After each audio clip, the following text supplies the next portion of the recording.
भारतवर्ष में दिव्य देहधारी पुरुष ने जन्म लिया है। वे सबके मन में प्रसन्नता भरेंगे, दुनिया भर के कष्ट दूर करेंगे, अन्याय और अत्याचारियों को भी ठीक करेंगे। दुनिया में एक ऐसी भाषा का विस्तार होगा जो आज सबसे कम बोली वह पढ़ी जाती है। इतिहास के सबसे समर्थ व्यक्ति का अवतरण हो चुका है। वह शीघ्र ही सारी दुनिया को बदल डालेगा।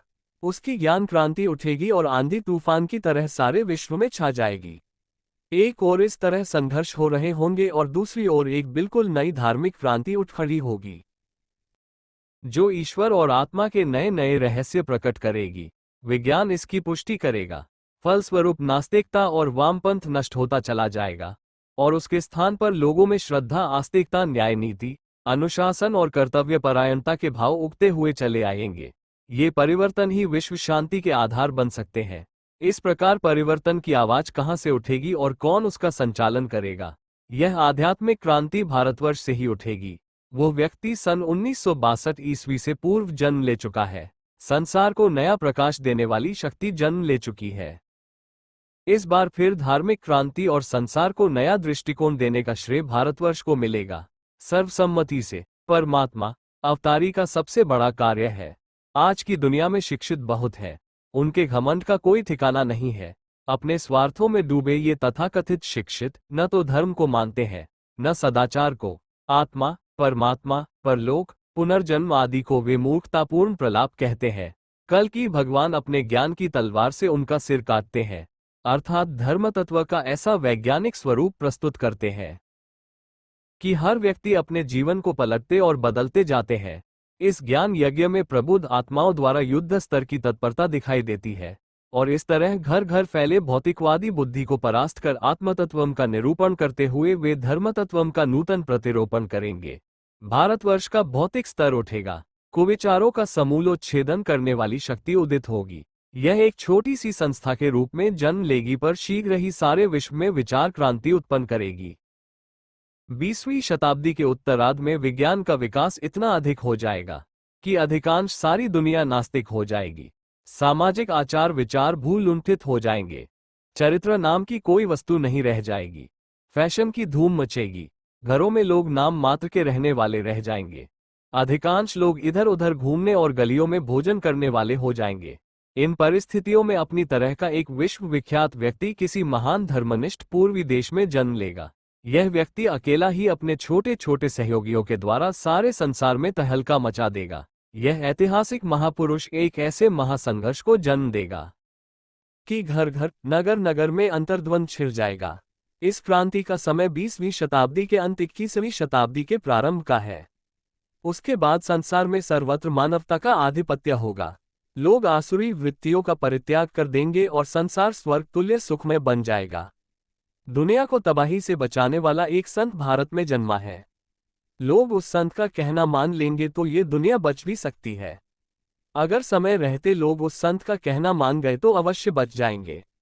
दुनिया में बढ़ती आबादी, परमाणु बमों के जहर, बीमारी, बेरोजगारी, भूखमरी के बावजूद भी निराश नहीं है।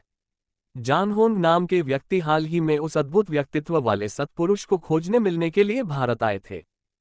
एक नम्र ग्रामीण परिवार में एक महान आत्मा ने जन्म लिया है जो महान धार्मिक क्रांति का सूत्रपात, संचालन और नियंत्रण करेगा। उसके साथ क्रियाशील आत्माओं की शक्ति होगी जो संसार की विकृत परिस्थितियों को बदल डालेगी। भारत का आध्यात्मिक प्रभाव विश्व के प्रत्येक कोने में होगा। विश्व युद्ध होगा, उसके बाद भारत संसार की प्रमुख हस्ती होगा और लोग उसकी बात को मानने के लिए बाध्य होंगे। ईश्वर का जन्म भारत में हो चुका है। शीघ्र ही जनता के मध्य आएगा जो कि युद्ध के बाद शेष संसार को शांति का संदेश देगा। शीघ्र ही युद्ध होगा और युद्ध के बाद सत्य, धर्म, नीति पर आधारित नई सभ्यता का सारे विश्व में प्रसार होगा। उसका अभ्युदय संसार की कोई भी ताकत रोक नहीं सकती। विशुद्ध धर्मावलंबी नीति के एक सशक्त व्यक्ति के भारत वर्ष में जन्म लेने का योग है। ये व्यक्ति सारे देश को जगा कर रख देगा। इसकी आध्यात्मिक शक्ति दुनिया भर की तमाम भौतिक शक्तियों से समर्थ होगी।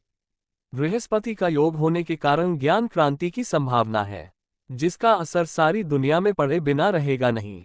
शीघ्र ही एक ऐसा युग आ रहा है जिसमें सत्य ही धर्म होगा, न्याय ही कानून होगा। सारी पृथ्वी के लोग एक परिवार की तरह होंगे, कोई किसी से बैर भाव नहीं रखेगा।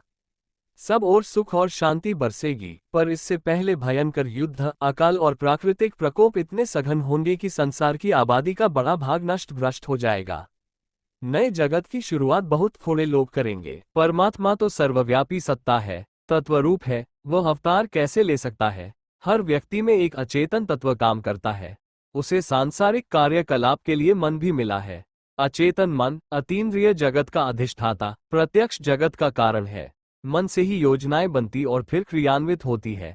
परमात्मा में मनस शक्ति नहीं होती, पर मनुष्य जाति के उद्बोधन और मार्गदर्शन के लिए तो ये शक्ति ही आवश्यक है। इसलिए अदृश्य चेतना के रूप में काम करने वाली सत्ता को मन में परिपूर्ण होने के लिए किसी शरीर में व्यक्त होना पड़ता है।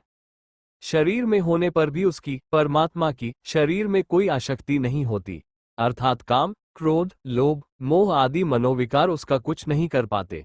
वह परमात्मा भूत भविष्य सब कुछ जाने वाला होने पर भी अन्य मनुष्य की तरह ही काम करने वाला होता है, किंतु उसका अतीन्द्रिय ज्ञान और बल एवं मनोबल इतना प्रचंड और प्रखर होता है कि संसार का कोई भी दुस्तर से दुस्तर कार्य उसके लिए असंभव नहीं होता। ऐसी ही दिव्य सत्ता भारतवर्ष में अपना काम कर रही है।